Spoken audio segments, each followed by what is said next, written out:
Hello, my Arrow family! Sorry, I got excited. Anyway, hi you guys. It's so good to be here. So good to do. Finally, I get to do a review on Arrow.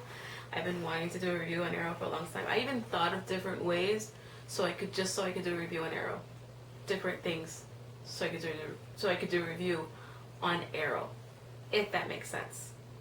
I hope it does. Anyway, if you have not seen the trailer for Arrow Season 4, I would highly recommend that you click pause on this video and go watch the trailer, come back and watch the review. Please. Careful with spoilers because there are spoilers. That's a given. There are spoilers. I want to do a quick disclaimer on trailers. I traditionally don't like to put too much thought into trailers. I don't like to do reviews on trailers, only because trailers are there can be a lot of deception in trailers.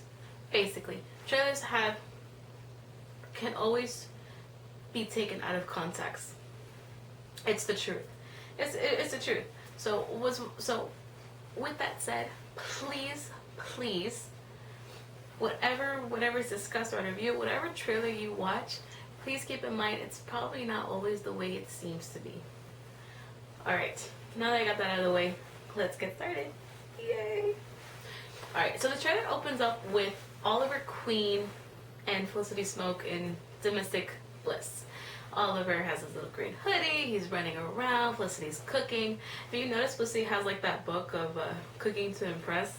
I just think that's funny. She's probably not a very good cook. I don't know, maybe Oliver's the one that does the cooking. I would pay to see that. If Oliver's the one that does the cooking, I would pay to see that. The next scene goes into Team Arrow 2.0. Yes, that's Diggle, Speedy, and Black Canary. They're doing their thing. They're fighting crime with all these cool little stunts that you see.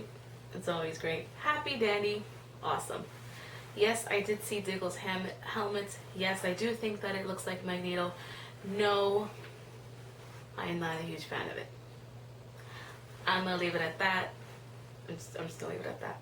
Oliver gets a new suit. We see that Oliver gets a new suit, which is awesome. He comes back. We don't know why he comes back. We're probably guessing it's either Thea or Damien Darhk. My bet is more on Damien Darhk than on Thea. That's just my overall feels. We get to see them all of them working together, which is very interesting. There is a slight of a strain on the bromance department.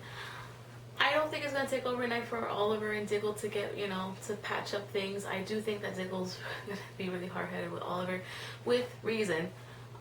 But hopefully by the end of the season, they'll work things out. We do also get to see a little bit of Lance doing his job, I think. I don't know if he's detective or captain or officer. I don't know his role. But I believe he's having like a little task force against the vigilantes, so that's going to be quite interesting knowing that his own daughter is still a vigilante. I don't know. I don't know what he's going to do with that. I really don't. I don't know. But it will be interesting to see how he works. Apparently there's also in the trailer, you can see like a little bit of the lady cop. I don't know her role is per se, but I know that she's going to be working with Lance, so that makes me excited. It just does. Damien Darhk. I am very excited for Damien Darhk.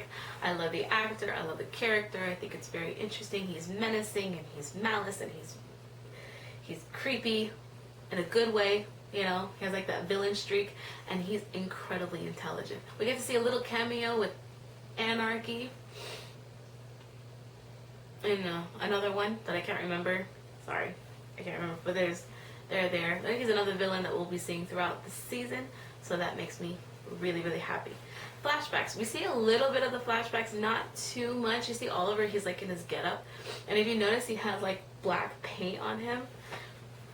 Maybe this is his first transition into becoming a little bit more of the black, of the hood, so to speak. I really don't know. We see Amanda Waller's there, so that's kind of cool, right? She kind of like was absent in season 3. She was there, and then she wasn't there for like a huge chunk of it, and then she came back at the end and for like a second. I really don't know, but I'm hoping that there's a little bit more consistency in that character in season 4 and her role in terms of Oliver Queen and the flashbacks. So I don't know. We'll see. Please be good flashbacks. Please. Constantine. Yay, Constantine is back. I don't know. For one episode? Maybe more? I don't know. Anyway, Constantine, for those that don't know, Constantine is a character from the DC universe. He's known for working a lot into the mysticism and the magic. Knowing the fact that magic is being introduced heavily, is being influenced heavily on season 4 of Arrow, it makes sense that he's, active in season 4. I do believe that if he does well in this appearance, in his guest appearance, which I think is episode 5, if he does well, I am almost guaranteed that we will see him again in the second half of the season, or maybe even sooner. Who knows? Hopefully it will do well. His role is really into doing the whole resurrection for Sarah, which we did see in the trailer. She's going to be crazy. She's going to be awesome. She's going to be Sarah, which is what I love to see. And it'll be interesting to see that reunion with the Lance family. Poor Detective Lance. Or Captain Lance. Poor guy. Anyway, it would be interesting to see that role and see how that works. And then she'll be shipped off into the new DC show of Legends of Tomorrow. Speaking of Legends of Tomorrow, we also have Ray Palmer. Now, according to the show as of right now, Ray's dead, quote unquote, which is why they renamed the city Star City in memory of Ray Palmer. Personally, I'm not a fan of renaming an entire city. I think it's ridiculous and a little silly. But I do understand that it's a really great nod to the comic book fans, so I will let it be at that. I'll just leave it at that. Whether or not who's going to be taking Ray Palmer back into the orb of everything, I'm not sure. I heard Felicity has something to do with it. Maybe this new guy, Curtis Holt. Curtis Holt has been introduced into Arrow. We see a scene with him being introduced to Felicity. He seems like he's working with her at Palmer Tech. From what I know from his DC side, his DC counterpart character, I believe he has intelligence. He's really, really smart. He knows what he's doing. He ends up becoming the superhero Mr. Terrific. I don't know if he'll be Mr. Terrific this season. Maybe next season. I'm not sure, but I can guarantee it's not going to be anytime soon. We did get a really cool nod to the T-Sphere. From what I understand, it can be used as a weapon and other things. So we see Felicity kind of just playing with it, which is funny. Felicity firing her machine gun. I have to mention it because I mean that was kind of funny, right? I mean, that was kind of awesome. Speedy. Okay, so we do see Speedy and Black Canary kind of fighting and doing their own thing, which is kind of cool. But then we also see Speedy kind of getting a little violent, which is even better. So that kind of shows us that the Lazarus effects from back in season 3 is really starting to take its toll on her, which makes it that much more interesting. Which makes me wonder, man, if Speedy is experiencing it and she wasn't even completely dead when she went under Lazarus Pit, I can only imagine how much more crazier Sarah is. And it's kind of cool. I'm really happy that they're really incorporating that in her character. Just makes her just that much more interesting character, and that much interesting of a dynamic relationship between her and her brother, which is Oliver. So I think that's kind of cool. I don't know. That's just me.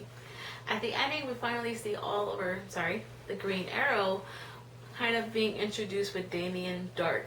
We get to see him, pull out his arrow voice module that he has. It has I feel like it has a different tone of voice.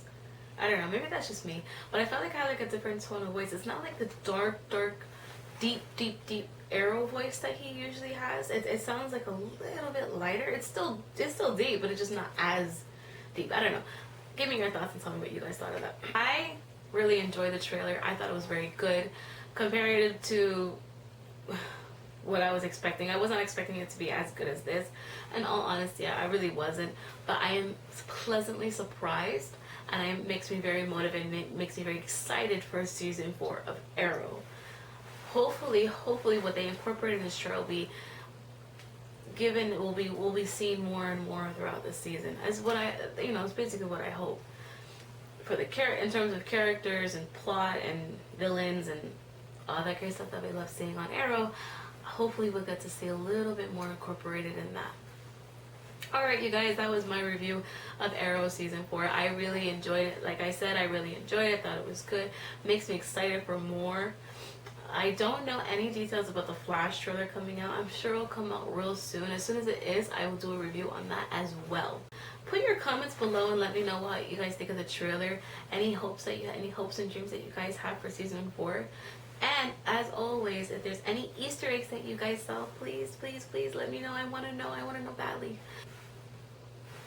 Thanks again, you guys. Have a great day. God bless. Bye.